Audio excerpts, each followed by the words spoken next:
कुकटपल्ली हल्के असेंबली में बीआरएस उम्मीदवार एम कृष्णा राव की इंतखाबी मुहिम में शिद्दत पैदा कर दी गई है। चुनाचे आज कुकटपल्ली हल्के असेंबली के बालानगर में वाक़े गौतम नगर में मुस्लिम अक़लियतों की जानिब से एक इजलास मुनक़्क़द हुआ, जिसमें रुकने असेंबली वो हल्के असेंबली कुकटपल्ली के बीआरएस उम्मीदवार एम कृष्णा राव और कॉरपोरेटर सतीश गौड़ ने मेहमान खुसूसी शिरकत की। इस मौके पर मुनक़्क़दा इजलास से खिताब करते हुए रुकने असेंबली एम कृष्णा राव ने वज़ीर आला के चंद्रशेखर राव की ज़ेर क़यादत बीआरएस हुकूमत की तरक्याती और फलाही स्कीमात से अवाम को वाकिफ करवाया। उन्होंने कहा कि वज़ीर आला केसीआर ने रियासत के मुस्लिम अक़लियतों की फलाह बहबूद के लिए बेशुमार इक़दामात किए हैं।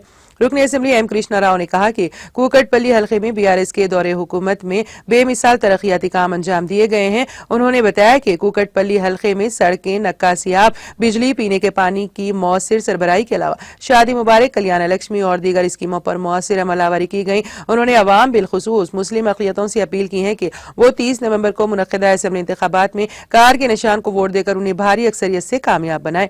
इस मौके पर अक़लियती सदर मोहम्मद सलाउद्दीन ने मेहमानों की गुलपोशी की। कुकटपल्ली के कोऑर्डिनेटर मोहम्मद नसीब, मोहम्मद ज़हीर, अफजलुद्दीन के अलावा फतेहनगर डिवीजन से ताल्लुक़ रखने वाले बीआरएस, एमआईएम कायदीन और कारकुनों की कसीर तादाद मौजूद थी।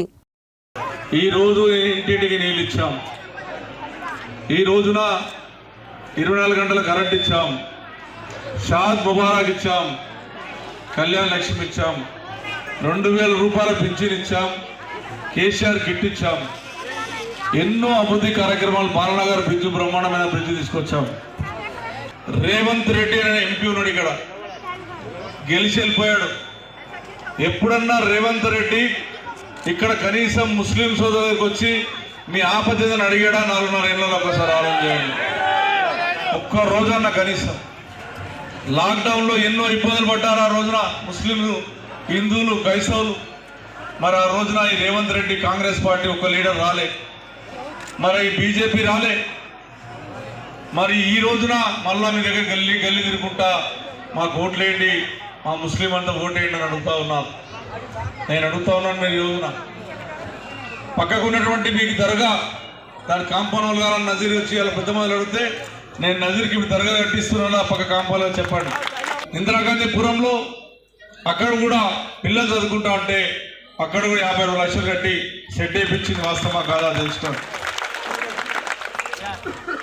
ఎక్కడ ఏ ఇబ్బంది జరిగినా ముస్లింలు కానీ హిందువులు కానీ మేము చేసే ప్రయత్నం చేశాం.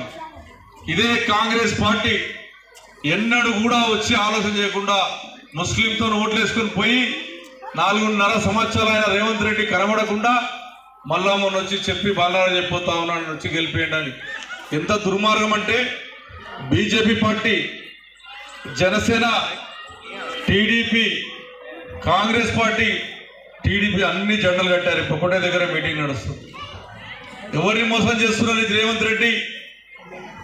నీకున్నటువంటి రేవంత్ రెడ్డి గారు, నువ్వు బీజేపీ ఏజెంట్గా పనిచేస్తా ఉన్నావు, నువ్వు ఆర్ఎస్ఎస్ క్యాండిడేట్. నువ్వు ఇవాళ నువ్వు ఏదైతే ఆంధ్రప్రదేశ్లో 3 కలిసినటువంటి పార్టీలను తీసుకొచ్చి ఇక్కడ నువ్వు మళ్ళీ ఆ పార్టీతోనే పొత్తున్నావు అంటే మా ముస్లిం సోదరులు నమ్మొద్దని చెప్పి తెలియజేస్తా ఉన్నా.